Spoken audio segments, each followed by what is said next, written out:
So it's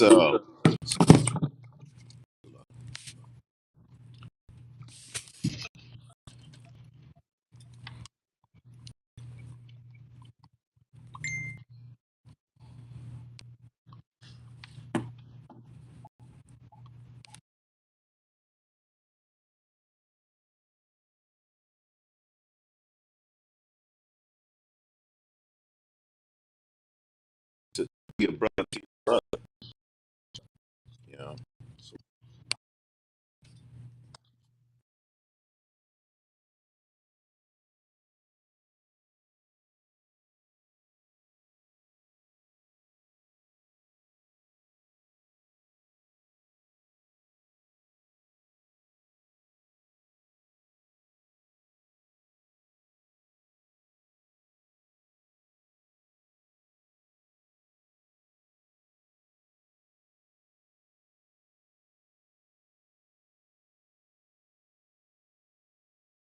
So wanting your own, man, there's things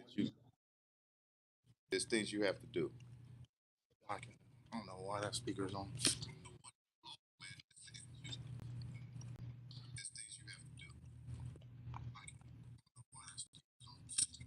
Salaka, this one from your phone?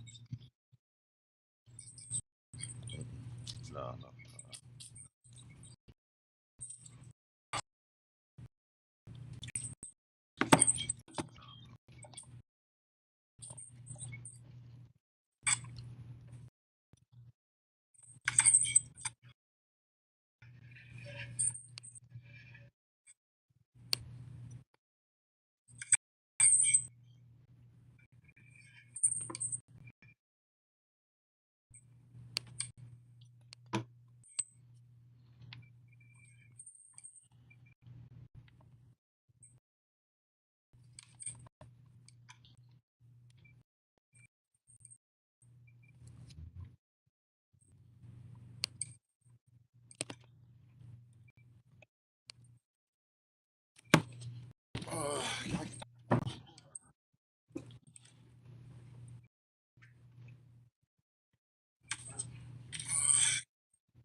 Options for this goddamn thing.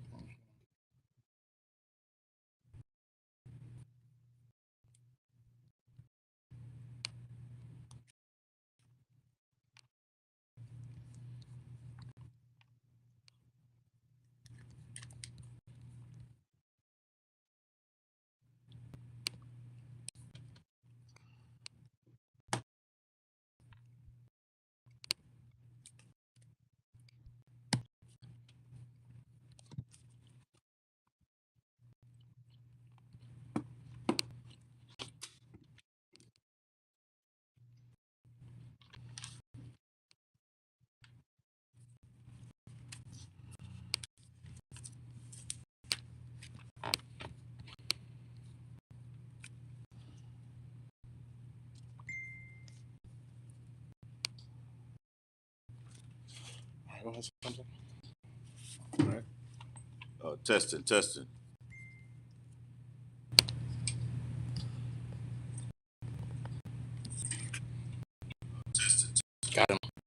Mm-hmm.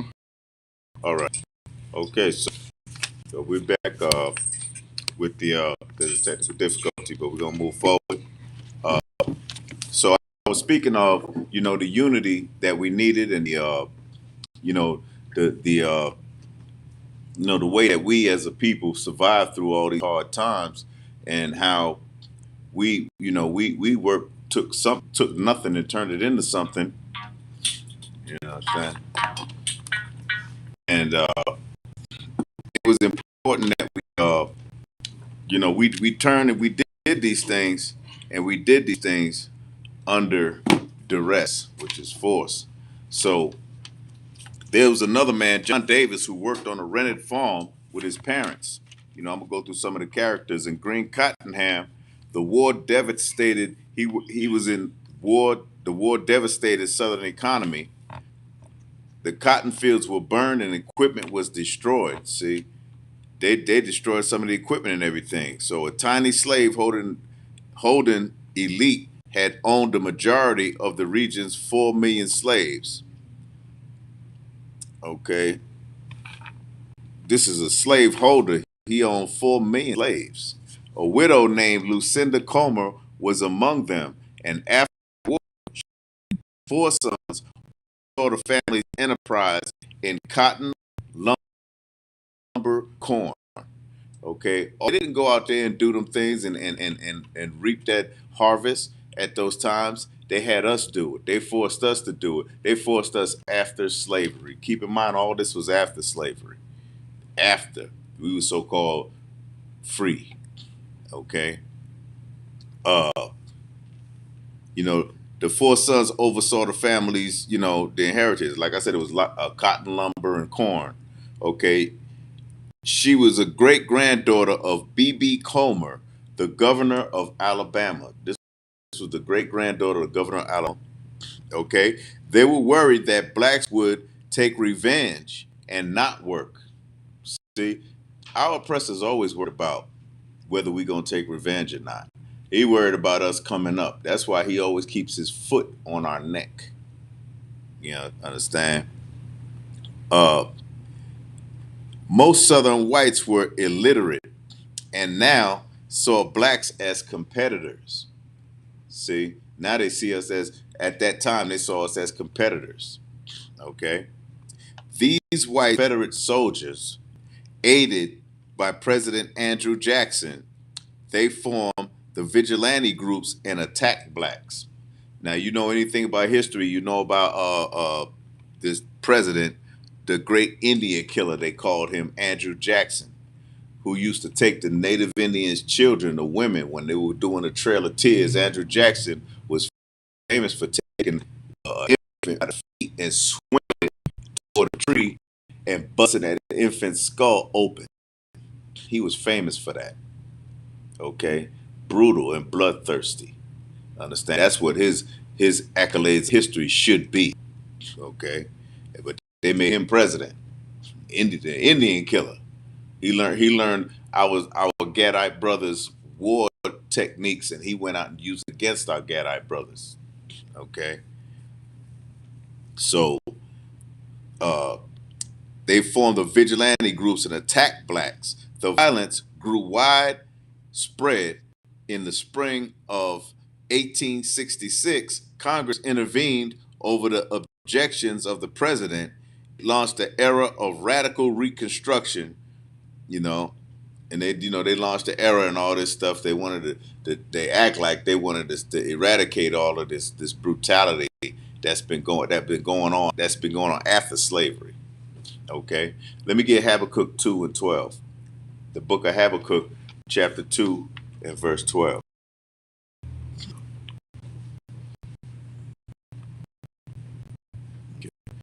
So, they were definitely trying to you know sweep this under the rug like they're so famous for doing. Our oppressor is so Salaki. Our oppressor is so uh, objective and so subtle with him sweeping stuff under the rug, all of our issues and things, and you know that's what they were trying to do. But the brutality and the violence. Read. The book of Habakkuk, chapter 2, and verse 12. Woe to him that buildeth a town with blood, and establisheth a city by iniquity. Woe unto him. What does woe mean, priest? I mean, death and destruction, sir. Death and destruction. Woe means death and destruction. And the book of Habakkuk, chapter 2, verse 12 says, woe unto him that buildeth a city with blood, right? You know, they built America with blood, all right, and established it with iniquity, with the sins that they committed against our people. Okay, with the devastation, with the cruelty, with the horror. You understand? With the unfairness. You understand? Just with torture and all these things. And Emmett Till and his family can't even get justice. But if you take a Nazi war criminal that's 90 years old and wheel him into court, put him on a life a life preserver with an oxygen tank next to him, they sentenced him to years in prison for the crimes he committed, the war crimes he committed against those so-called Jews. Okay, so they bring him to justice, but Emmett Till can't get none.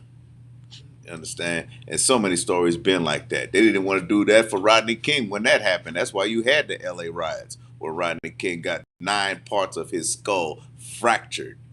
They broke 9 parts of his skull that the cops brutalized him in the street. You understand? The Bible tells us of what's happening with Israel. Woe unto him that buildeth a town and a city with blood. You understand? You built America off the backs of blacks and Hispanics and Native Indians. Understand? Woe unto you. Okay. So that's that violence. All right. That's it on that, right? All right. This is a violent situation on less and less support from the government. Is it any surprise?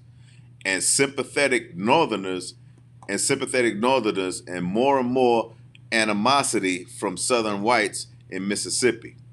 Now make no mistake, northerners wasn't so sympathetic. They just wanted their way so that they could keep in some form of rulership under us any old way. That's why you have what's going on in North America, in the northern part of this country, the crimes that they're still committing, in the UK, all the things that have been happening over there. You understand? And in Boston, in New York, Chicago, Detroit. You understand? Okay, so the end of Reconstruction, the nature of crime and punishment in the South changed dramatically. State after state and county after county, new laws that targeted blacks effectively criminalized black life. It was a crime to walk beside a railroad. You can't even walk beside a railroad.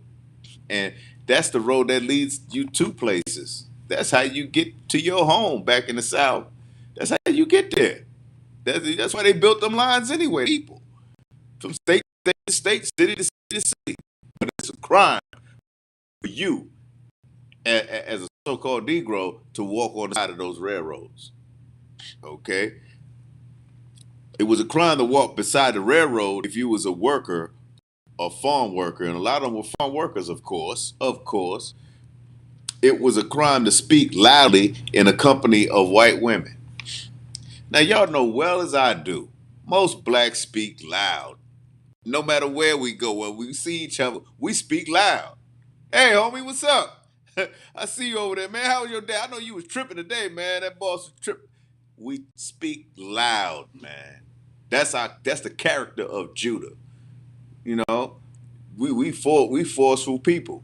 We're very very loud and upfront and think off the top of our heads. You understand? But it's a crime to do it around white women, especially that Emmett Till woman, because that's what he got beat up for. That's what he got killed for, wasn't it? That he whistled at her supposedly, and that wasn't even true. It was a crime to sell products of your farm after dark. So after dark, you can't even sell a piece of corn, an ear of corn. You can't sell a bushel of wheat after dark. You can't sell nothing from your farm after dark. No fruits, vegetables, things that sustain the life. It was a crime. They had like that was damn near prohibition. You know, when it was illegal to sell alcohol.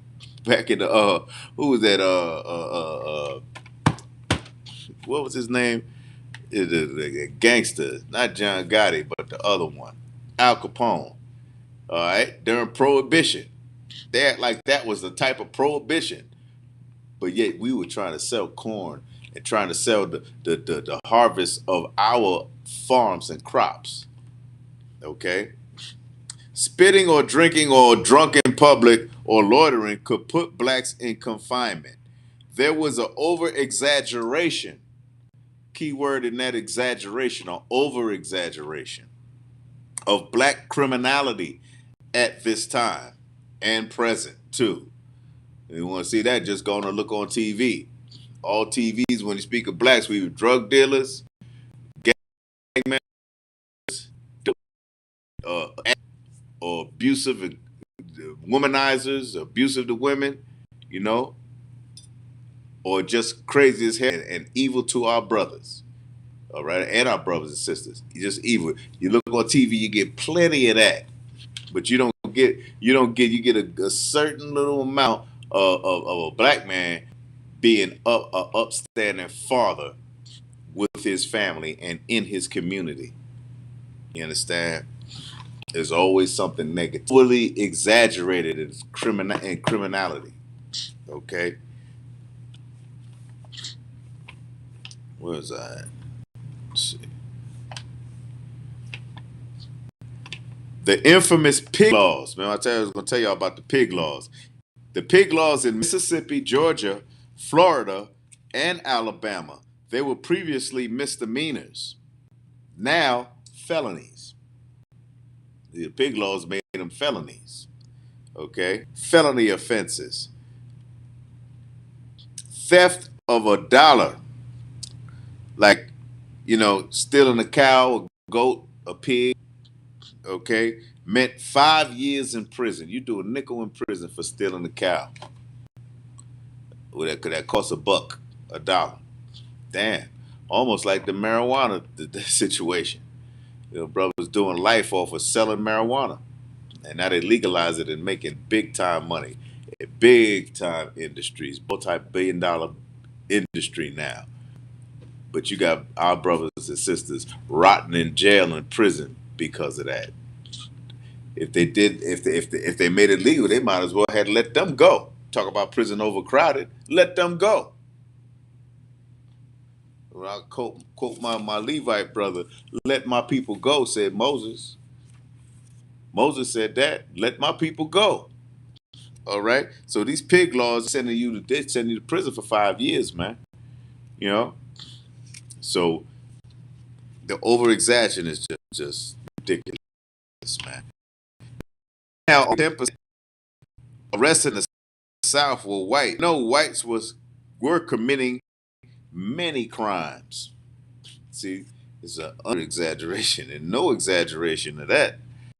Southern states placed blacks with industries that would bear the cost of guarding and housing in exchange for labor, and states being charged fees renting prisoners. They were renting the prisoners. Rent to own this Negro, you know? So after slavery was buy this Negro or whatever, now it's rent to own. Damn. So they were renting prisoners monthly on a monthly basis. Man, what's the name of that place? You rent you a TV, you rent you a radio. It is called rent to own. That company's called rent to own, but it's another one. Radio? Huh? You said when you rent a radio? Yeah, like when you go to that place that you walk in, and they got furniture, radios, refrigerators, stoves, and all that. You rent it for like $15 a month. They give it to you brand new. Once you finish, once it's paid off, it's yours. You know. Rent-A-Center? Right. That's there. It is. Rent-A-Center. So it was Negro Rent-A-Center. Damn. Hmm. Damn. Our oppressor is the devil the Bible speaks of. Understand that. All right. Renting prisoners to companies on a month for the strongest workers and the longest sentences. So if you were strong and you was a prisoner, you make good money for your oppressor. If you had a long life, if you had a life sentence or 15 years, 10 years better and all that, you was a good asset to that company, your oppressor that exploited you. You understand? Exploited you, forced your labor, and he made it off your back. Okay? Shit, we can't even get reparations. Reparations. I don't know what that was. Yeah, reparation. You understand? So, the highest rates, the strongest workers. The 13th Amendment says slavery is abolished, all right, except as a punishment of crime, which makes slavery extended, but by punishment of another name. The system was known as convict leasing. Convict leasing, just like a car. You can lease a car too. Shoot, lease a car, lease a Negro, lease a car, lease a Negro. Okay, lease Hispanic, lease a so-called Native Indian. We all went through the same oppression, you know, in this draconian society. Suck the lifeblood out of you. All right. Now, Alabama earned 14,000 in their first year of convict leasing in 1874. That's a long time ago. They got 14,000. 14,000 back then. Imagine what 14,000 was back then and what it is now. That's a lot of money. That's millions of dollars. Okay? Because this is in 1874. 1890, it was 164,000, roughly 4.1 million.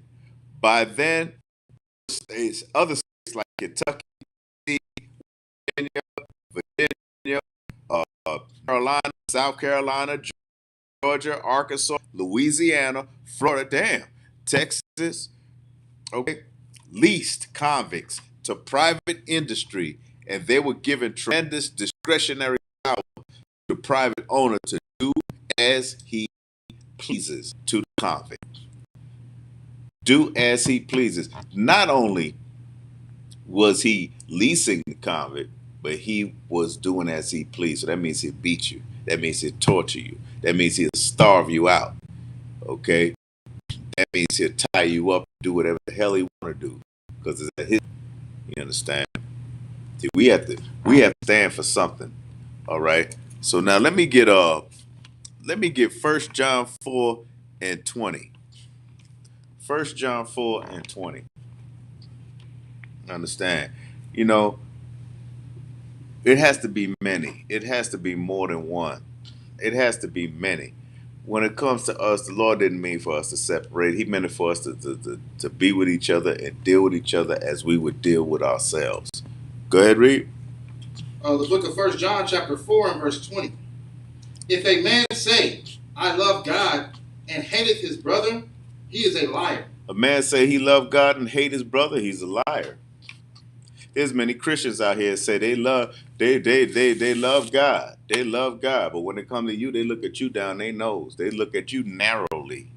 They deal with you, discreetly. They deal with you, standoffishly. They condescending when they talk to you. That means they speaking down to you. They looking down at you because you don't make much money like them.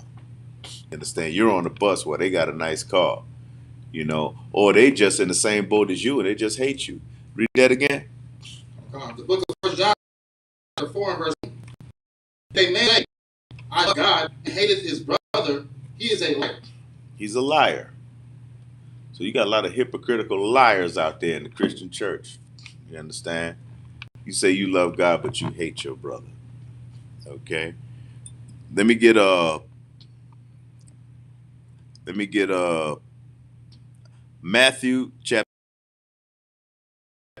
the book of Matthew chapter 8 and verse 20. Okay.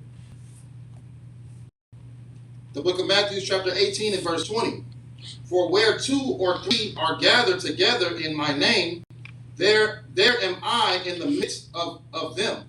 So when it says where there's two or three gathered in the name of Christ, Yahushua in the Hebrew, Yahushua is with you. He's among you when you gathered in his name.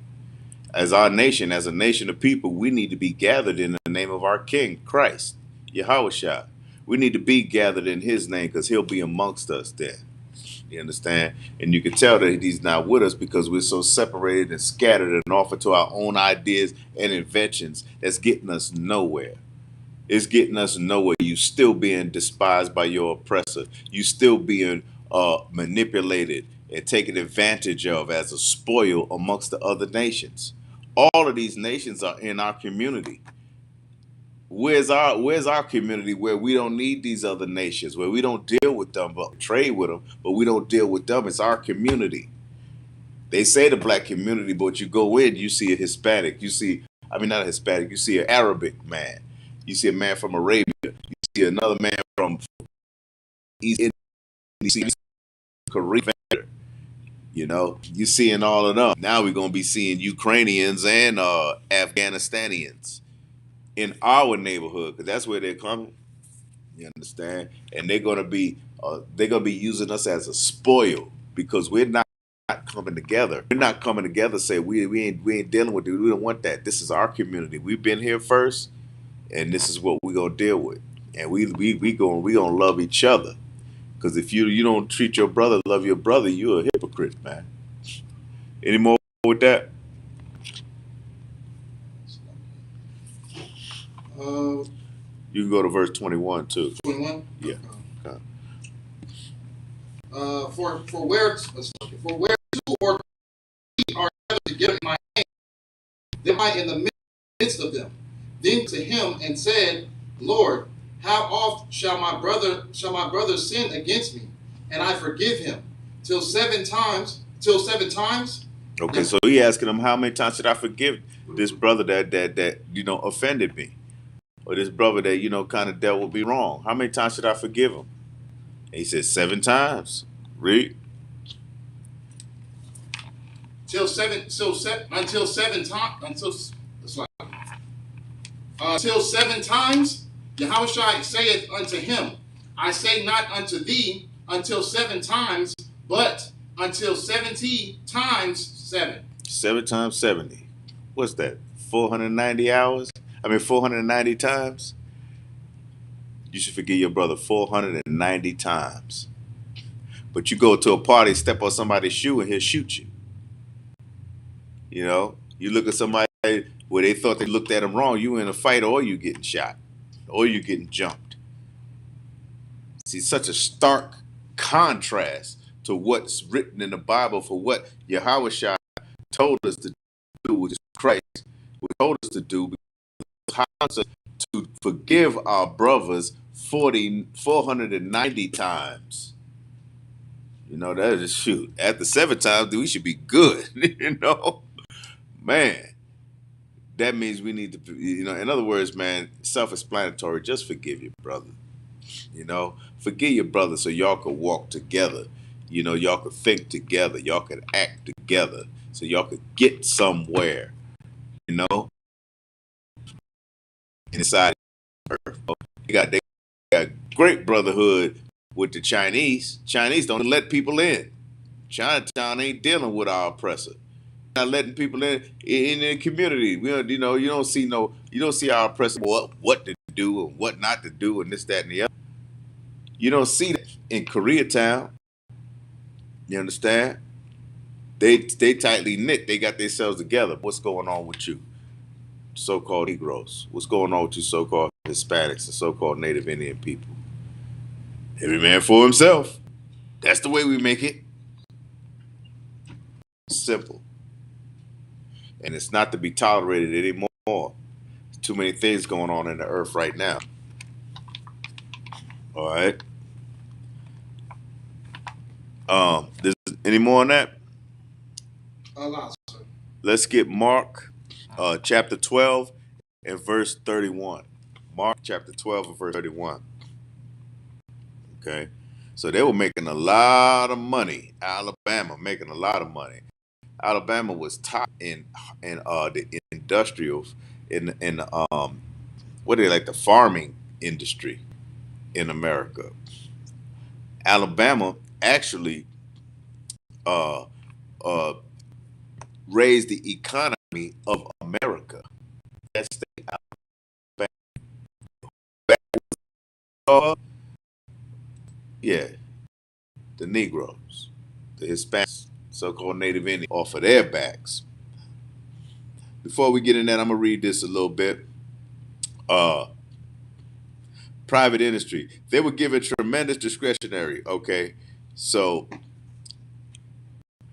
1884, we as convicts, it's something like a man. Now this is one of the comments explaining. This is his quote, and I'm gonna read his quote. He says, "We as is something like a man drowning. We have been convicted of felonies, and because of that, we have lost everything on earth." You didn't have much to begin with. You was a slave. Now you lost everything again. Everything on earth in his eyes. That's his direct quote right there.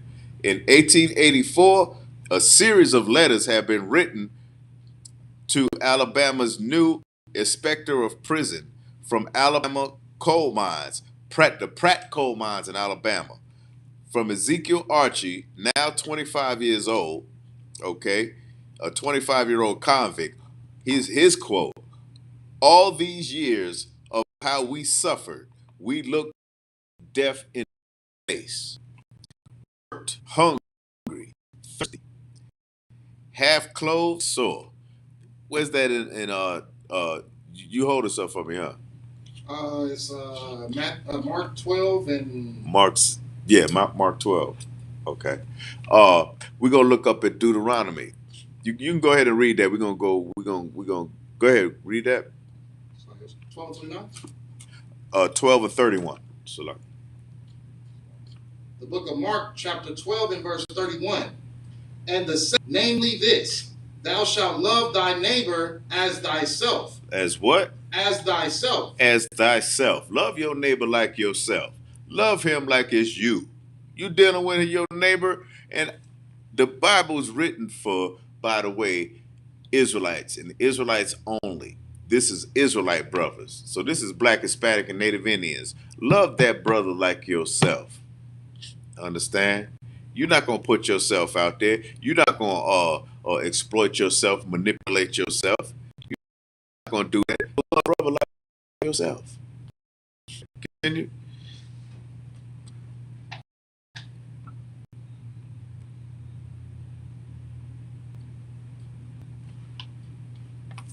That's it on that. Sorry. Okay.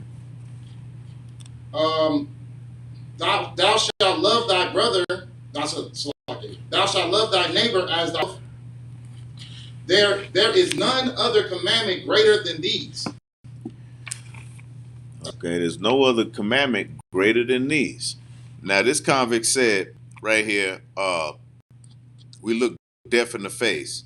We work with many other convicts. Oh, wait, so like we suffered and looked death in the face, worked hungry, thirsty, half clothed, and sore. This is his words, right? Deuteronomy 28 and verse 48. I'm gonna go ahead and read it. You got it? Okay, Deuteronomy 28 and 48.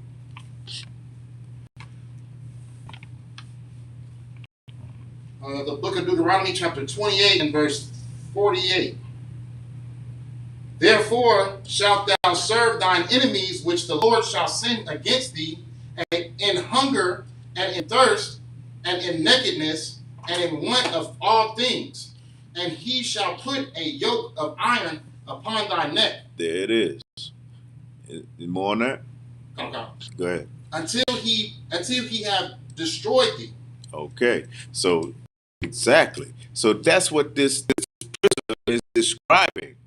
is after slavery. What we just read in the book of Deuteronomy, and I'm sure if y'all been listening to the ISUPK, we always say that in the Bible is written, slavery is written in the Bible. You just heard the excerpt in the chapter Deuteronomy in verse 28, chapter 28 and verse 48. We will serve our enemies in hunger, thirst, nakedness, and in want of all things. We all want something in the ghetto. We want all things in the ghetto. We want all things in the barrio. We want all things on the reservation. They were sore. Also, the body sore. You half naked, you starving, you hungry, but you still serving your oppressor. And that's what this convict is talking about. He don't even know. I don't even know if he knew that he was speaking of the book of Deuteronomy. Okay? And also it said, a yoke of iron on your neck. When the hell did that ever happen to uh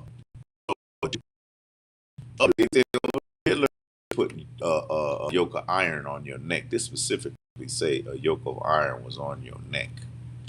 Okay? This specifically, you hunger, thirst, and all of that. There has been no, and it's proven there has no Holocaust more worse than what the blacks, Hispanics, and Native Indians went through during the transatlantic slave trade. Okay? So Archie worked with many other convicts on the new Birmingham Industrial Center in 1871. See, like I said, Alabama was prospering and making big bucks, mega bucks for of, of the slavery. Okay, coal, limestone, and iron ore, the ingredients of steel. This was the new industrial South, envisioned prior to the Civil War by John T. Milner, a slaveholder and supreme racist and despotic individual who was an engineer, businessman. Negro labor can be made. This is his quote. This white supremacist, John T. Milner. Negro labor can be made extremely profitable in manufacturing iron and rolling mills. Provided they have a Southern man who knows how to manage Negroes, work as an overseer. He want a Southern man working as an overseer over us. Transatlantic slave trade plantation. Let's go back to our other uh uh how you say it, our other how you say it, ancestors, Egypt and the children of Israel. You had the Pharaoh. The Pharaoh had taskmasters. They called them taskmasters, and these taskmasters would whip our backs too, just like our backs were whipped on these plantations. You know, you can't make this up. This can't be made up, and this damn sure didn't happen to any pale skinned, blue eyed individual. This didn't happen to them. It happened to us. And I'm not going on skin color. I'm talking genealogy. I'm talking who your forefathers. Your forefathers came out of Egypt, black man, Hispanic man, Native Indian man. They worked under taskmasters to build the pyramids. That's why you got a pyramid in a dollar bill. Because America is modern day Egypt any old way. All right. So that's what he was saying. You got to have a Southern man, to get successful Negro labor. What did it say? Negro labor can be made extremely profitable. See, they knew. All right. So work over the Negroes as an overseer. Some of the first railroad lines across Alabama. In many respects, he was the father of Southern industrialization. Milner coal and railroad lines. That's who he was. That name goes way back to slavery. And then that name also goes to, as in this class, it goes to the other slavery, forced labor. Okay? So Milner's vision resulted in rapid industrial growth. After emancipation, the slaves were replaced with convicts. See, having prisoners working for him. Milner didn't have to worry about labor disputes. He had to worry about no labor disputes. He had the prisoners working for him. The new slave. 3 a.m. to 8 p.m. for 3 miles to get to the coal mines. Weeks or months, they never saw daylight. For weeks or months. The mine was filled with standing water. You know, anybody know if that water's not running and you got standing water, mosquitoes in standing water. That's where the female mosquito lays her eggs at. Standing water.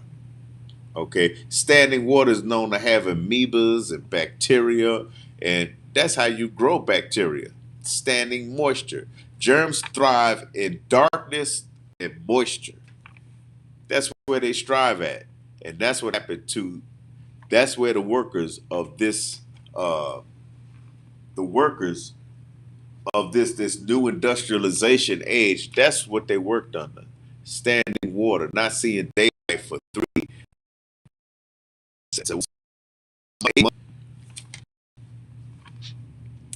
That's terrible, man. That's terrible. Hey, Salaki, for 1 minute, I'll be right.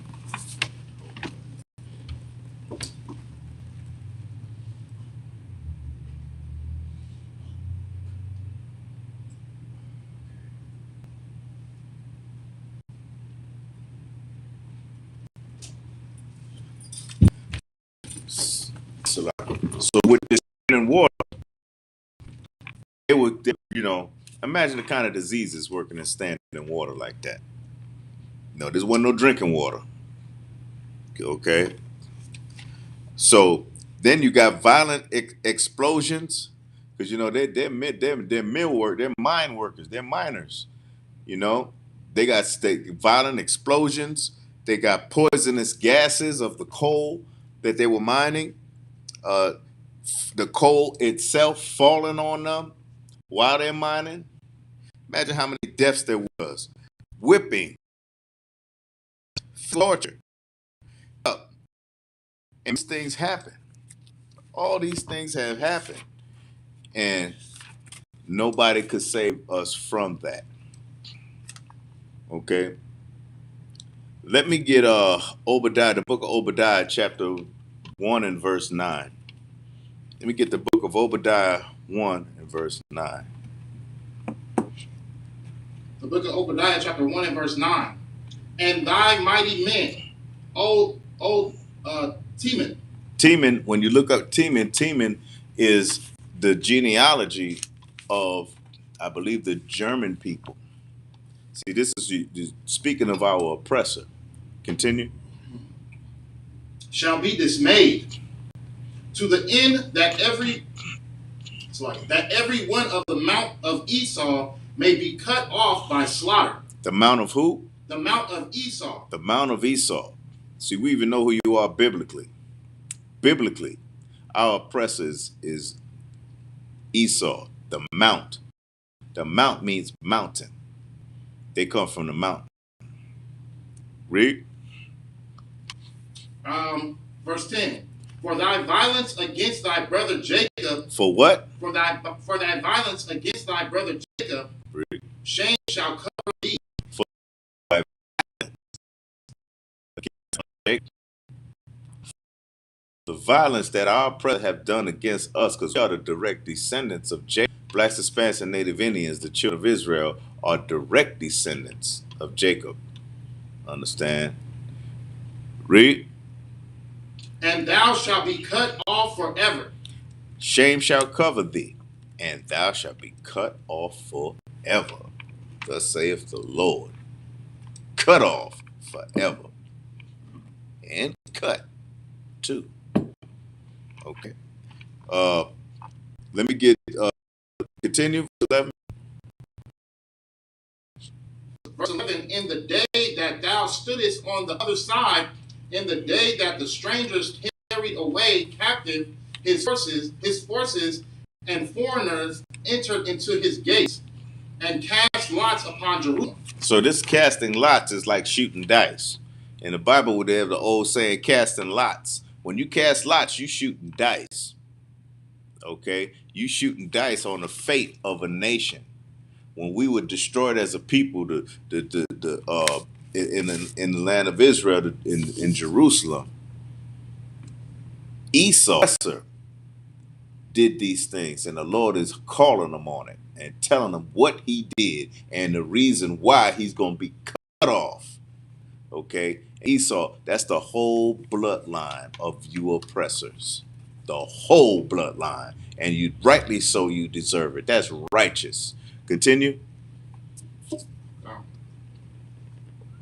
And foreigners entered into his gates and cast lots upon Just in our neighborhoods right now. Those foreigners. Okay, those are the descendants as well. Those foreigners, your Arabic, your Arab, your East Indian, your Chinese, your Japanese, your Africans. You understand? And of course Caucasian people. But he's speaking of the Caucasians, let foreigners in our land and cast lots on us when they destroyed us. Continue. Even thou waste, even thou waste as one of them. But thou shouldest not have looked on of thy brother in the day that he became a stranger. Neither shouldest thou have rejoiced over the children of Judah in the day of their destruction. Over the children of Judah, see? On the day of their destruction, on the day of our ancestors' destruction, they were rejoicing. They were having a good old time. Yeah, thank God I'm a country boy. Huh? All that. Happy as hell. But we were being destroyed. You understand? And it's self-evident for thy violence against thy brother Jacob. The violence, the sheer violence, man. Emmett Till, Sandra Bland, Akai Gurley, Mike Brown, Eric Garner, uh, uh, uh, uh, Rashawn Brooks, understand, and the new one, Breonna Taylor, and she's old now. She's dead, but she's old as being killed under our oppression, under the police department, and all of that. All right, continue. Neither shouldest thou have spoken proudly in the day of distress. Thou shouldest not have entered into the gate of my people in the day of their calamity. See how crafty they were in ancient times? How they entered into our gates. They should have. The Lord said you never should have did none of that. There's several things that's gonna come out in these scriptures that's been coming out that Esau should have never done to the children of Israel, to the blacks, Hispanics, and Native Indians. Never should have done these things. And of course, history proves it. It repeats itself. History repeats itself. Continue. Thou shouldest not look on their affliction in the day of their calamity, nor have laid hands on their substance in the day of their calamity. Laid hand on their substance, laying hands on your money, on your belongings, your property. You laid hands on it too. Not only did you do that, you laid hands on our money and property too. Wrong areas, wrong in so many areas, and evil in so many areas. And the Lord is calling you on it. He's calling you today with the COVID and monkeypox. Read.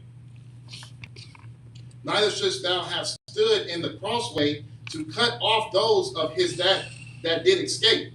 Neither shouldst thou have delivered up those of his that did remain in the day of distress. See, stood in the crossways, and when we escaped, you helped our enemy and destroy us even further. Make sure none get away. Make it sure. Is there any more on that? Go ahead. All right. Okay. So now we look at we look at these things. You know, let's just understand and reflect, man.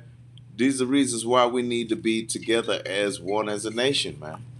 This is the reasons why we need to be together, because we were getting slaughtered. Like they shot like ducks in a row. Understand? We were just getting murder. Understand? Rape, robbery, all those things that was happening. You understand? Because he ain't gonna just our oppressor's not just gonna stop at one thing. He gonna go through all the things. Look at all the things he did that the Lord called him out on that was against the children of Israel. Okay, against blacks and Hispanics and Native Indians. Okay. Uh, any more on that up? Verse 10. Good. Verse 15. Where we at again? Obadiah. The book of We Obadiah. stopped at verse 14. And we stopped at 14. Let me see. We're gonna go to 15. Verse 15. For the day of the Lord is near upon all the heathen. As thou hast done, it shall be done unto thee. See, that's justice right there. That's justice. As thou hast done, it shall be done unto thee. As what you did, it's gonna be done unto you. You understand? That forced labor, those convictions turning misdemeanors into felonies, over exaggeration of criminality. Okay, it's gonna be done unto you. Our oppressor, you gonna get it. You finna get the heat. You know, you got the heat now. You ain't got enough vaccinations. Ain't enough vaccinations in that part aspect. Okay, continue with that. Thy reward shall turn upon thine own head. Mm-hmm. That's it. See, the reward about to be done on your own head. We didn't read verse 21, though, right? Obadiah? Mm-hmm. Nah. All right. We're gonna hold that for me, and I'm gonna go ahead and put some more on this. This Milner character, he been doing way too much. And this was back then.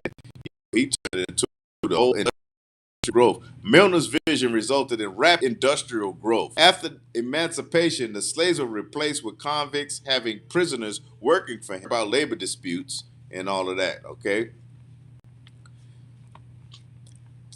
The mine was filled with standing water. They had to drink from that water. Disease ran rampant. See, they were subject to violent explosions and all the things I just mentioned. You know, the coal falling down on them. You know, the gases and all those different things happening to them while they were walking, and the whippings and torches and stuff. 500 workers at the Pratt mines. These were the Pratt mines in Birmingham, Alabama. Nearly half the workers were Negroes. You take half of $1.50, you only got 50 cents left. That's a large amount. Half those were Negroes. They were overseen by J.W. Cohen, a former slave holder. See all the the coincidence, the so-called coincidence that they all rooted to slavery, slave owners. J.W. Cohen, a former slave owner whose enterprise included convict mining. Comer was a hard man. This is a quote. This is a quote of one of the prisoners. I saw him hit convicts 100 to 160 times with a 10-prong strap. We just read for thy violence against thy brother Jacob. Understand? This is another one saying with a 10-prong strap. And they say they weren't whipped. J.W. Comer and his men were called, and calling themselves self-made men. They were making themselves rich from labor, blood, and backs, Negroes. He would dig the grave one day after a Negro escaped. He was digging their graves too, while it was going on dealing with them. The condition was called worse than slavery. Worse than slavery. They were rented for $9 a month. They got pushed to the limit of human endurance. Ezekiel looked at the white man. How often, how many of them are cutting 5 or 4 tons of coal? So this slave was looking at him like, how many of them doing this work like I'm doing? 4 or 5 tons of coal a day. Damn, that's a lot of damn work. We are men that do. We are the men that do the work. Feeding and health was next to nothing. They want to see blacks, Southern whites, as their exploitable means of labor, as an affirmation of their racial superiority. Okay, so that's what they were dealing with back then. Let's get the book of Ecclesiasticus. The book of Ecclesiasticus, chapter 2 and verse 4. Ecclesiasticus chapter 2 and verse 4. The book of Ecclesiasticus, chapter 2 and verse 4. Whatsoever is brought upon thee, take cheerfully, and be patient when thou art changed to a low estate. For gold is tried in the fire, and Right. acceptable men in the furnace of adversity. That's right. Gold is tried in the fire, and acceptable men in the furnace of adversity. In the oven of adversity, acceptable men. Christ, our King, endured that. The apostles, Paul, Peter, thrown in prison, Ezekiel, thrown in prison. Okay? You know, a lot of the prophets went through adversities, man. The transatlantic slave trade, adversity. Yet we still here. We still here. Understand? And a lot of us going through it today, understand, acceptable men. The Lord is looking at everything. So that justice, like they say, swift justice is coming. And we in here in the ISUPK, the Israelite School Universal Practical Knowledge, we know it's coming. We read this Bible. We're Bible prophets. We know it's coming. It's inevitable. The Lord is sending those plagues. That monkeypox is a plague. That COVID-19, that's a plague. Man said it felt like he's sitting on shards of glass. Man, you sitting on glass? That's what it feels like to have that plague that comes through a man sleeping with another man as if he was sleeping with a woman. That's supposed to be. The Lord's tired of you. He's tired of that. He's tired of you. He destroyed Sodom and Gomorrah, and he going to destroy Sodom. That's America, spiritual Sodom. He going to destroy this spot. He going to destroy you for the bloodshed that you committed against my peoples, man. Understand? That's what this is coming to. Okay, that's what it's coming to a head, just like a pimple. Once the pimple rises to the head, it turns white. You gotta pop it. Monkey pops. All right. The 10-prong whip, man. Self-made men, all this stuff, man. Worse that they were rented for $9 a month. Pushed to the limit. How many of them are cutting 4 to 5 tons of coal? We are the men that do the work. Feeding and health. They want to see. Okay, let's go down. I forgot. I didn't see. I read this all the way down. They want to see them in their place. This is what this convict is speaking of. They want to see them in their place. They felt indifferent as to whether blacks should live or die. Your life. They still don't care about it today, George Floyd. They still don't care about it today, Emmett Till. They still don't care about it today, Sandra. They still don't care about it today, Garner, Laquan McDonald. They don't care about it, Trayvon Martin. Understand? They were indifferent as blacks should live or die. And if they don't fulfill that role, then to hell with them. Okay, that's what they think about you. Like famous rapper Ice Cube said, think about you. All right. A 9-year-old riding with mom from West Palm Beach, Tampa, Florida, to see his grandmother. They had a brand new Oldsmobile. They were stopped. Bernard Kinsey, this is their descendant. Bernard Kinsey's descendant. he was one of those convicts, but their descendants were driving from Tampa Bay, Florida, okay, in a brand new Oldsmobile. It was a woman and her son, okay. They were stopped by a policeman, and his mother was driving, and the officer was so mean and condescending to her that she had to stop her son, Bernard Kinsey, from attacking him. He wanted to protect his mama, and this boy was 9 years old, and he felt the hatred, and the disrespect, you know, and the outright evil and meanness of this police officer towards his mom. But his mom, scared for his life, she had to hold her son down. Don't do nothing. Don't do nothing, because she knew they would have never made it out of there. And he remembered the fear in his mom's voice. Forced labor and violence prevailed at the end of the 19th century, decades after the Civil War. While the nation was rebuilding, the future and current status of blacks was very uncertain. Hangings and burning at the stake or from a tree escalated. Now, I had another one I was going to get. I have a book called "1,000 Years of Slavery." I often go to that book as a reference on all of the hangings that has happened. You know, it's a hundred lynchings, something like that. You know, and that was by the author, the Ginsman, Ralph Ginsberg. Ralph Ginsberg was the author of that. I'll bring it in one of my next classes. Uh, so all these things are happening. Are you holding something, Mark? All right. So let's go to Actually, Ecclesiastes 2 and 4. right, 2:4. I want you to go from verse 4 to verse. Yeah, we already read. We did 4 to 6. No, no. Well, we went to verse 5. To 5. Yeah, we went to 5. Read verse 6.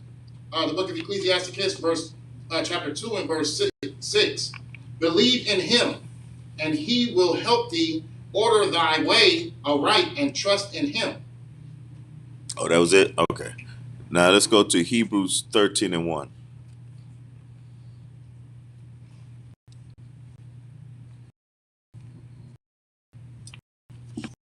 Uh, the book of Hebrews in verse 1. Let brotherly love continue. Let brotherly love continue. Mhm. The Lord was wise in saying these things. He was wise in bringing these things out. He was wise because he knew that we would not be a brother to our brothers in 2022, in 1960, in 1950. He knew he was going to be a brother to our brothers. So he said, let brotherly love continue. This is what General Yohana has taught us in the ISUPK, to be a brother to our brothers.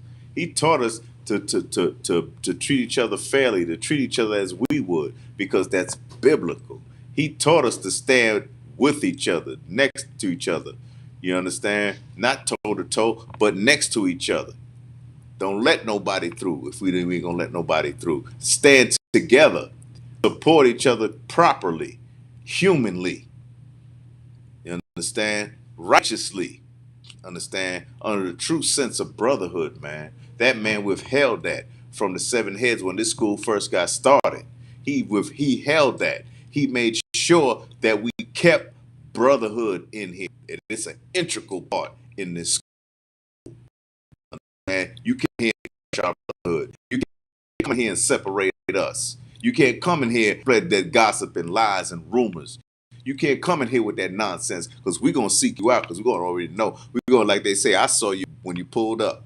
There's an old saying, I saw you when you pulled up. I saw you when you was at the door. It don't mean that I saw you visually at the door. I knew what you was about when you got to the door. I knew you had some wickedness in you. I knew you was trying to make my brother separate gossip. And for there, I made sure that the other brothers knew, and we made sure we had an eye on you, and you don't even know it. See, we have a brotherhood in here, and that's going to happen in our whole nation. We're going to get rid of the coons. We're going to get rid of the house Negroes. You know, we're going to get rid of the buffoons and all of that, man. We're going to get rid of them, man, because they don't mean us no earthly good. They they're still a slave under our oppressor. They still want to keep that going. Oh, we sick. You sick? We sick. They feel that they part of the master. You know, but they the footstool. What, you want to be a footstool all your life? You don't want to stand up and be a man. The Lord said, "Gird your loins up. Gird up your loins." The Lord told Job that. Gird up your loins. Come to me as a man. Was you here? This is the Lord speak. Was you here when I set the cornerstones of the universe? When I set the cornerstones of the universe? When I ordered the what do you call those things? The wells, the water to come through the clouds, the heavens, and all that. Was you there? Okay, shalom. Understand? Put the uh, asked Job, but he wanted Job to stand up as a man. He wanted him to. He wanted him to be accountable. Stand up and be accountable for yourself. Okay. But the way you're gonna do that, you got to do that with your brothers. You got to also do that with your brothers. You do it for yourself, but do it towards your brothers. Okay, because it's mandatory that we come together as a nation, man. These times is almost is over. You think the monkeypox is something? It's something worse coming again. It's something worse coming again. Egypt got plagued 10 times. Egypt got plagued, locusts, frogs, lice, you know, darkness, river turning into blood, killing of the firstborn. You understand? Egypt got plagued with these plagues, man, because they were holding us and making us their slaves and building pyramids. Well, we build skyscrapers. We make an industrial mega business for our oppressor and not us. Bled off for that. Yeah, it's coming back. That's why and the monkeypox also because of the sexual immorality of our oppressor. That lewdness, that this is nasty and filthy, man. You're a man, you're supposed to have a woman. You're a woman, you're supposed to be looking for a man, a husband. You're supposed to procreate so that we can have more. We need to procreate as a nation. The nation of Israel, as I'm talking about. Blacks, Hispanics, and Native Indians. We need to procreate and get large in the nation, man. This abortion junk. This stuff that's causing you to get these nasty diseases. Man, it's disgusting. Okay, we need to come together as these as the Lord requires us to do. Okay, let me see.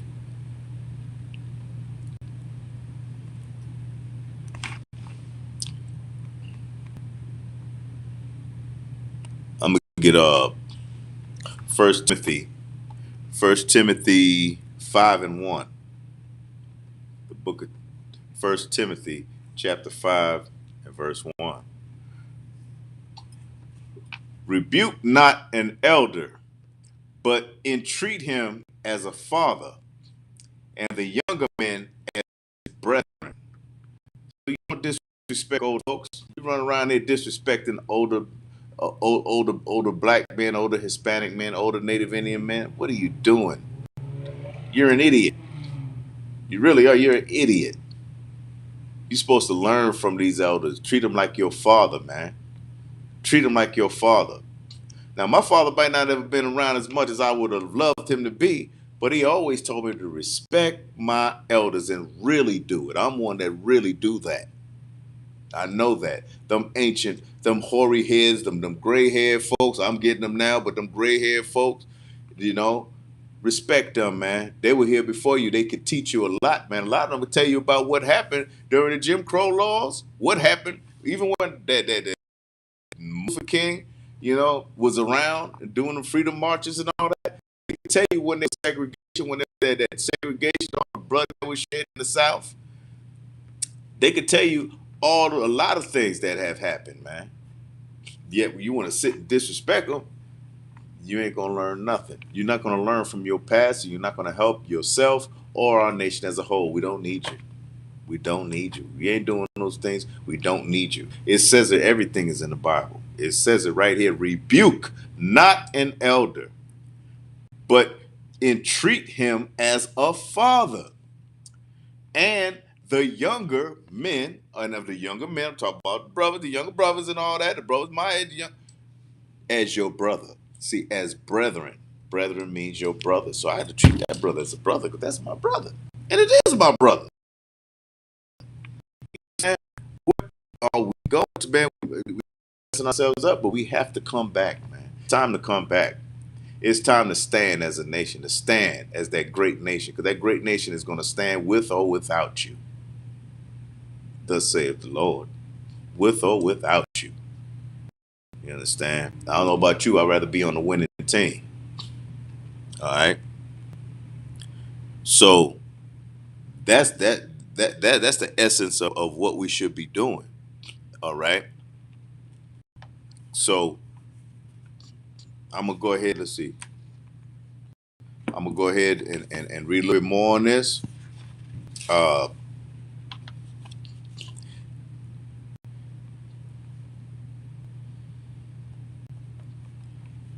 September 1901, John Davis rented a farm and was in Alabama. There, he was on his way to the farm. His wife was ill, and it was harvest time. So it was time for him to harvest his crops. But his wife was ill. He was on his way home, this brother. He was confronted by a local merchant by the name of Robert Franklin and constable who said John owes him money. Really? John said, I don't owe you. Okay? Our oppressor steps up out the blue and says, you owe me money. And there's so many of those a lot of those movies too, you see when they say that. You owe me this, you owe me that, and they don't owe them nothing. They ain't seen them a day in their life, don't owe them a can of paint. Okay? Many blacks who weren't convicts, were exploited to force false labor. You wasn't a convict. Picture that. You didn't spend a day in jail in your life, a day in prison in your life. But somebody steps up and say you owe them. Now get arrested or okay. Thousands were exploited into hard labor. Okay. Although they weren't convicts, keep them in debt. Never let them work it off. You are controlling their labor. This does break the peonage law. No one cared, and no one cared. Peonage is debt servitude. Peonage means that you owe somebody something, and then you're in servitude. You're his servant. You become his servant if you owe them. Okay. This was outlawed just after the Civil Law, and it was outlawed just after the Civil War. But from the Civil War to World War One, it was in full effect. It was in full effect. It was being played out, and it was definitely being recognized amongst our oppressor towards us. And they gained. They gained. I said $164,000. All right, starting off with 14,000 in 1841 or 1871. That's a lot of money back then. May not be much, sound like much now, but back then it was because a dollar was much more, uh, how you say it, much more valuable back then. The value of the dollar was at its peak.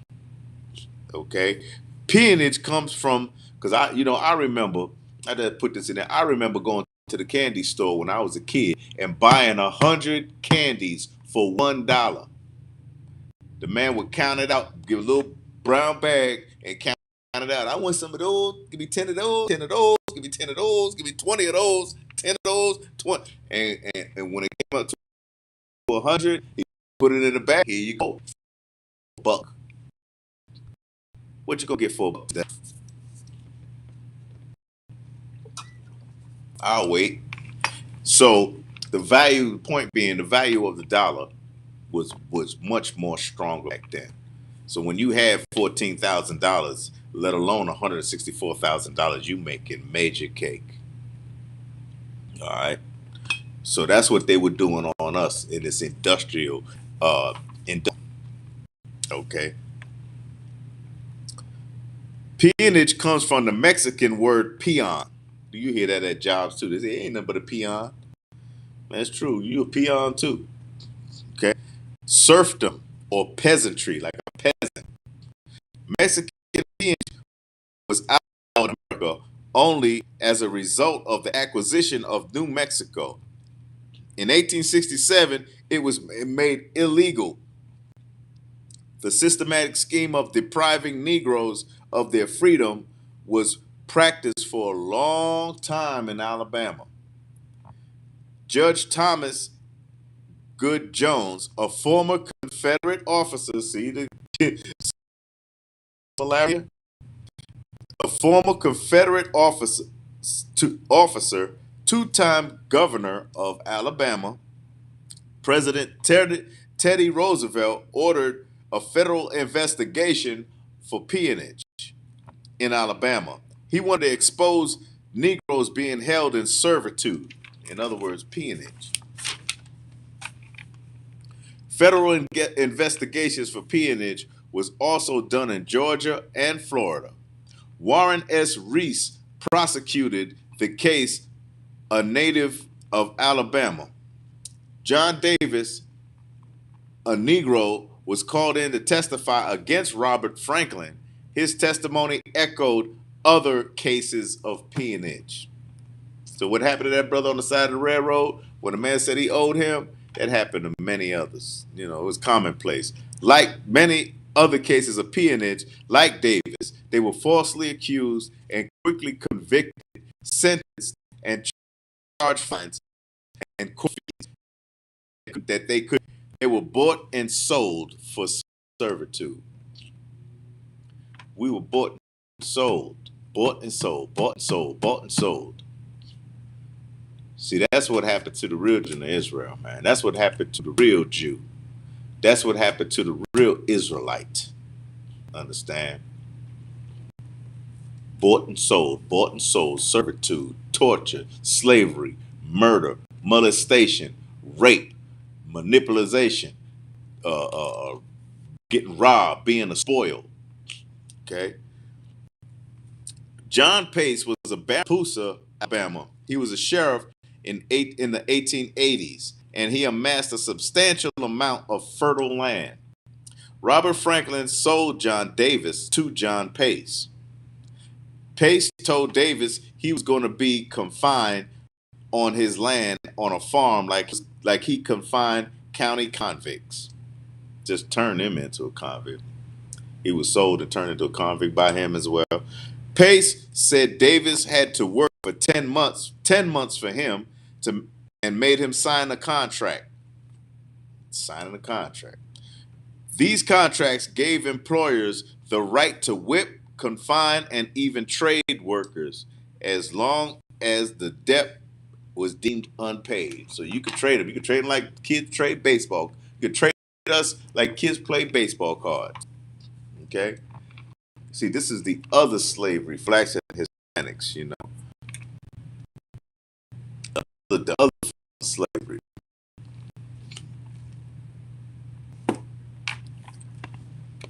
So this type of thing was going on. Now,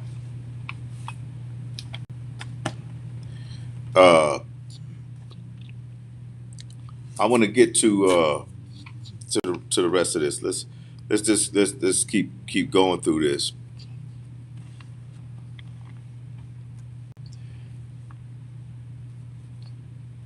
The blacks lived in the worst conditions one could imagine. They were put in barracks, beaten, even killed, flogged, chased by bloodhounds. Flogged means you whipped. Chased by, sometimes death was the result of corporal punishment. Okay? Peonage trapped hundreds and thousands throughout the state.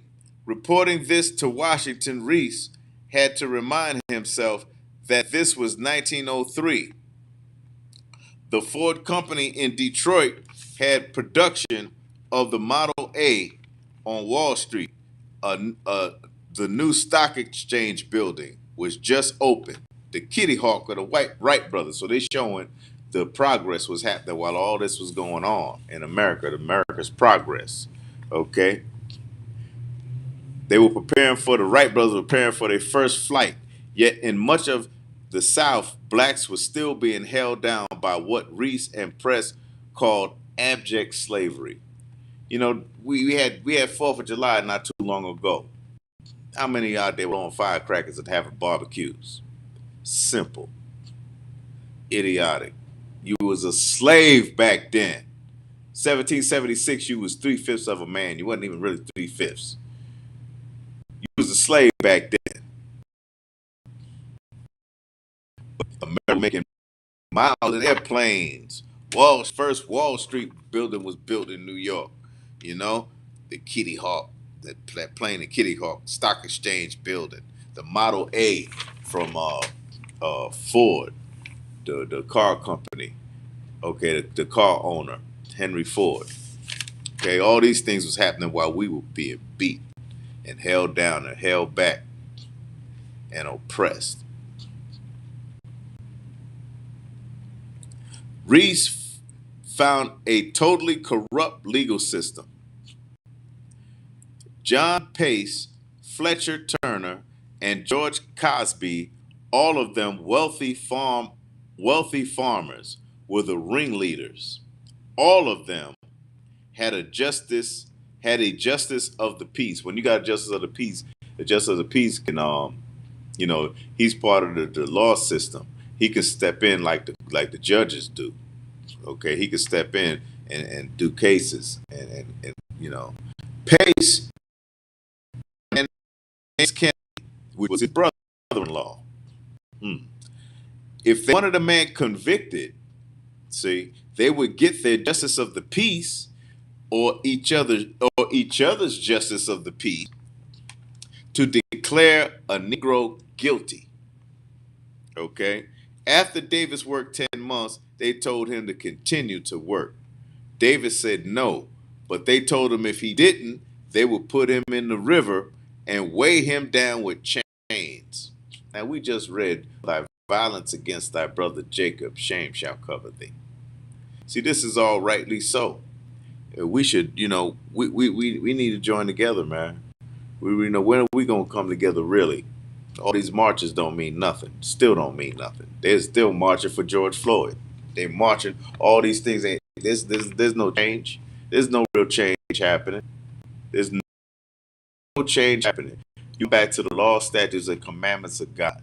Come back to His laws, His statutes, and commandments. We went through the Bible and told you what you should do when you forgive your brother. We gave you the history. We give you, there's much more things in this Bible that you can learn how to be a brother to your brother, learn how to be there and do it right. Follow these laws, statutes, and commandments so you don't get destroyed. I mean, shoot, man, they're gonna have super monkeypox out next. They're gonna do something, not even monkeypox, something worse. Something is coming. The Lord is sending all these plagues to the earth, man. He's tired of us getting oppressed. He's tired of us gossiping, on each other and putting rumors and false and lies out toward each other, just being evil to each other. He's tired of it. The Lord tired of it. And it's high time that we come back to Him and serve Him correctly. I'm saying. I'm gonna go to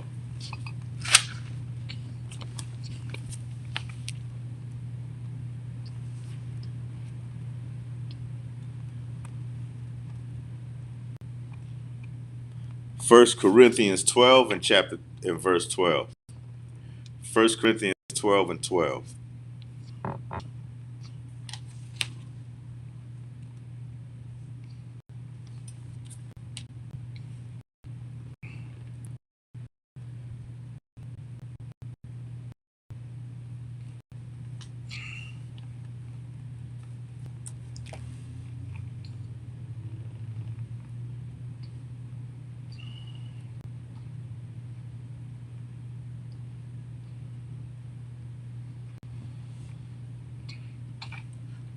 For as the body is one and have many members. See, the body is one and have many members. Okay, this is a physical body. I got fingers, I got eyes, ears, a mouth, legs, feet. Okay, many members, and all the members of that one body, being many, are one body. So is Christ, Yahweh, one body. See, verse 13, for by one Spirit are we all baptized into one body. See, there's the brotherhood right there. All members create one. One is the fingers of functioning. The fingers of different individuals functioning as a finger, as a hand, functioning as an arm, functioning as a leg, functioning as the head, functioning as the eyes, as the mouth, the nose, all of that. Okay? Are one body. So also is Christ. Verse 13, for by one Spirit are we all baptized into one body, whether we be Jews or Gentiles. Now, for Gentiles, I didn't bring it, but for Gentiles, Gentiles here are the Gentiles, the ones that don't follow the law, statutes, and commandments, but they're still Israelites. There's two types of Gentiles. The other type is the heathens, which everybody in the Christian church thinks that's only just one, but it's not. Gentiles, our people looked back then as those who were not following the law, statutes, and commandments. Although we know you Israelites, you of the tribe of Judah, you the tribe of this, that, and the other, you the tribe of Manasseh, the tribe of Levi, the tribe of Benjamin, the tribe of Asher. We know that you are, but you don't follow the law, statutes, and commandments. So we call you Gentiles. That's why. And you can look that up in the Zondervan Bible Dictionary. The Zondervan Bible Dictionary, which they use, by the way, at Harvard University. Look it up from the Zondervan Bible Dictionary, the Gentiles, and you see that there's two types of Gentiles. Not what they teach you at the Christian church, or what they don't tell you. Better yet, what they don't tell you at the Christian church. Okay? Whether we be Jews or Gentiles, whether we be bond or free, and have been all made to drink into one Spirit. That's why the book of Zephaniah was written. Gather yourselves together. Yea, gather yourselves together, O nation not desired. Gather yourselves together, that one body. Because there's only one truth. And we're one West. We're the Isupk, the home of the truth. Under the commanding general Yohana. Understand? The truth. And in Christ's days, it was only one body. It's only one body today. Okay. For the body, verse 14, for the body is not one member, but many. Verse 15, if the foot shall say, because I am not the hand, I am not of the body, it is therefore not of the body. Really? Just because he say he ain't of the body, but he's the foot. Verse 16, and if the ear shall say, I am not the eye, I am not of the body, is it therefore not of the body? Okay. Verse 17, if the whole body were the eye, where were the hearing? If the whole were hearing, where were the smelling? That's the nose. But now have God set the members, plural, every one of them in the body, as it hath pleased him. Okay? The Lord put all these members together, and it pleases the Lord when it's one more than one. And when it's more than one, Christ, our King, is present amongst us. You understand? It's only one truth, one West, Isupk. Okay?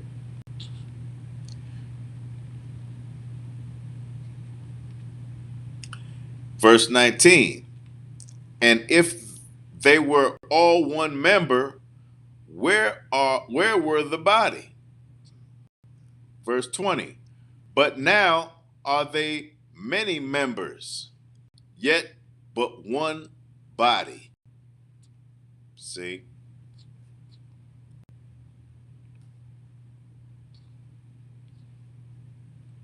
Verse 21.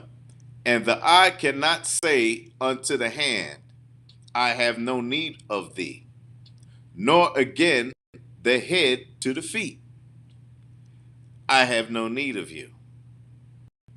Verse 22. Nay, much more body which seem to be more feeble are necessary. So we have all different types of we have different officers, different ranks here. We have the sisters, we have the young men, the troopers. You know, they all have their functions within the ISUPK, within this one doctrine, this one truth that we have here under One West, Harlem, New York, where the original school was formed under the Commander General Yohana. We all have different functions in this truth, you know, officers of thousands, captains, generals, troopers, all right? But we all have duties to perform, as in one body, members. That's the brotherhood. That's the unity that we have, that we're trying to push to the world, to our nation, to our world, our society, not the entire earth, to our society, for blacks, Hispanics, and Native Indians to come under. Understand? The Most High is calling you. Is calling you to come here and be a brother to your brothers. It's telling you, you know, you got to come out of that world. You got to stop eating that shrimp, crab, and lobster. You got to stop having sex with your husband's wife. I mean, your friend's wife. You got to stop smoking that weed. You know, you got to stop shooting. You got to stop doing them drugs. You know, or selling them drugs to your brothers, man, because actually, that's your brother. Okay.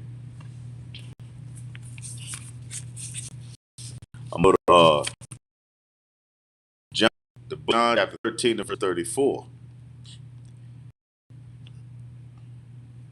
I have it right here. John chapter 13 and verse 34.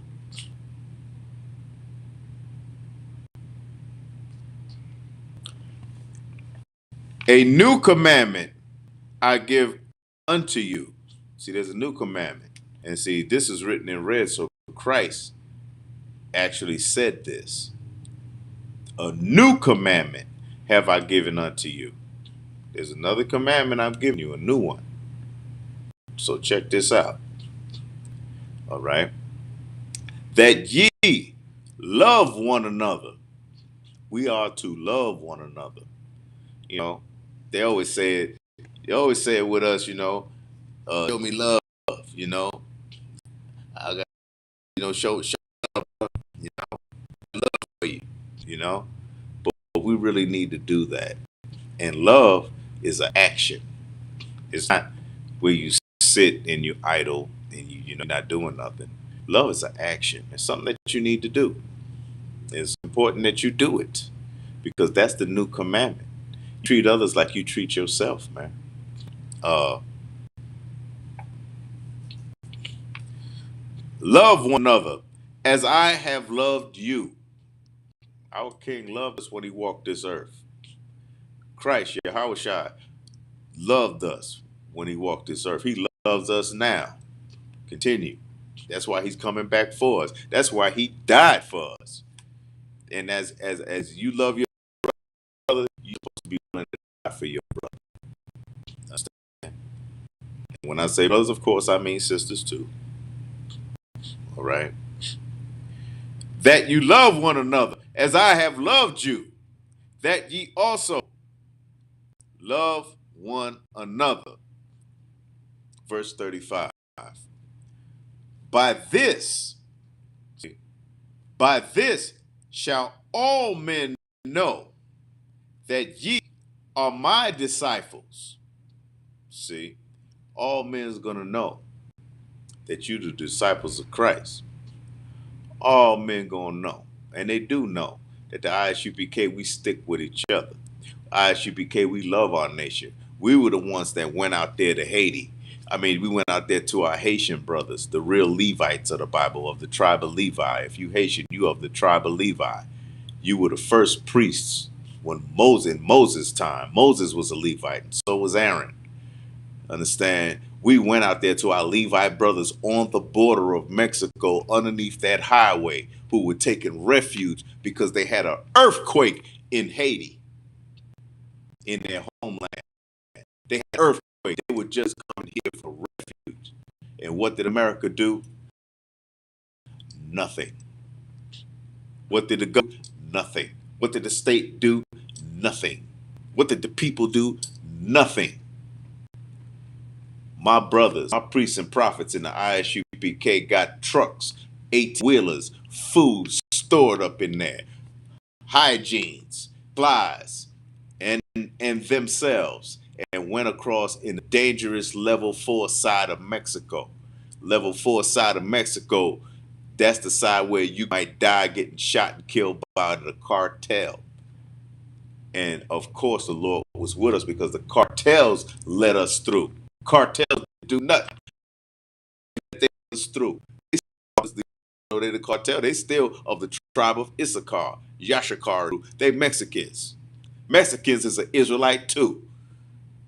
We went there to help our brothers, man. We handed out food. We handed out kits. We handed out clothing. We handed out hygiene needs for women. Women under there. Yet they were on their horses. The border patrol was on their horses, treating us just like they did on the plantations on them horses and whipping us for going across the river, trying to bring some food. You saw them trying to bring food across that river to their families, whatever food they could scrounge up or find. They would get our horse back. The mighty priest went down there, man. Understand? Shout out to them, of course. It has happened a while ago. And America had to eat that one. They had to eat that one. They had to rub it in their rub it in your chest. You didn't do a Nathan, nothing for the Haitians, man. And all they had was an earthquake, a natural disaster, where they couldn't live. It was too dangerous for them to live in their own country, for them to thrive in their own country. And you damn near destroyed, helped them be destroyed. The same thing that was written in the book of Obadiah earlier. All the things that the Lord said that Esau trespassed against the children of Israel, those type things. Because you stopping them from getting food. You cutting them off. You keeping them confined under a highway. Really? In a level 4 area that's dangerous as hell? No food. Women ain't got no tampons. Imagine they on their flower and they bleeding. That's unsanitary. That's That's wicked. That's evil. That's disgusting. And that is shameful. That's why it said, for the violence, the Bible states, for thy violence against thy brother Jacob, shame shall cover thee. Understand, that's why we have to be one body. There's a need to be one body, a need to have this brotherhood. I'm gonna read it again. This is the book of John, chapter 13 and verse 34. And this is my last. A new commandment I give unto you. This is Christ speaking. Christ speaking. A new commandment I give unto you, that ye love one another as I have loved you, that ye also love one another. Verse 35. By this shall all men know that ye are my disciples, if ye love one to another. That's why General Yohana is so respected here and is our leader and is the leader of blacks, Hispanics, and Native Indians, man. Because he kept that brotherhood and he instilled it in us, man. You understand? We care about us. We care about our nation. When gather yourselves together. And with that, I'm going to say shalom.